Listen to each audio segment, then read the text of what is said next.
Higher secondary 1972, 1972 উচ্চ মাধ্যমিক 1972। 1972 সোনাউল্লাহর 100 বছরের পথ চলার আমরা হাঁটছি, কেমন লাগছে? খুব ভালো, সাংঘাতিক রোমাঞ্চকর অভিজ্ঞতা। আচ্ছা, নাম ভাবে স্কুলের জন্য হাঁটা। নামটা বলো। নাম সুব্রত চক্রবর্তী। বাড়ি? আমি এখন কলকাতায় থাকি।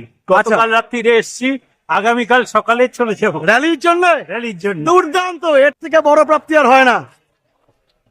মামা কেমন ফিল হচ্ছে? খুব ভালো হচ্ছে।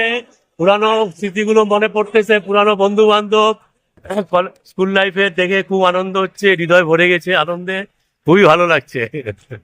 দাদা ফিলিং কেমন সেটা বলো আজকে। স্বতঃস্ফূর্ততা, কোনোদিন কোনো স্কুলের এত ব্যাপ্তি দেখিনি আমরা আজকেও এর আগে। আমাদের র্যালির মাথা কিন্তু স্কুলে ঢুকে গেছে অলরেডি। সবাই বলছে এত বড় র্যালি দেখি নেই, তাহলে সবাই বলছে এত বড় র্যালি দেখি নেই। কোনো স্কুল আছে এক্সপেক্টেড 5000 মোর, 5000 এন্ড মোর হয়ে গেছে অলরেডি। তো কোনো স্কুল এত বড় র্যালি বের করতে পারে না। মানে একটা আবেগ ছিল সবারই। হ্যাঁ, জলপাইগুড়ির বুকে সবচেয়ে বড় র্যালি এটা। মানে 5000 যাচ্ছে, 5000 হবে। অনেক স্কুলের শতবর্ষ আমাদের শুরুটা অলরেডি স্কুলে ঢুকে গেছে এখন। হ্যাঁ, আমরা এখন দাঁড়িয়ে আছি সবকিছু দিয়ে জলপাইগুড়ি শহরের বুকে সবচেয়ে বড় র্যালি সেটা সমাজপাড়া মোড়ে।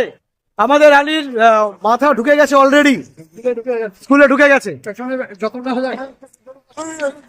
কেমন লাগছে বলো? দারুণ দারুণ, মানে আমরা অভিভূত যে জলপাইগুড়িতে মানুষের যে আবেগ, আমাদের প্রাক্তনীদের যে আবেগ, সেই আবেগের উচ্ছ্বাস বাঁধ ভেঙে পড়েছে। তাহলে আরেকবার হয়ে যাক, আমরা কারা?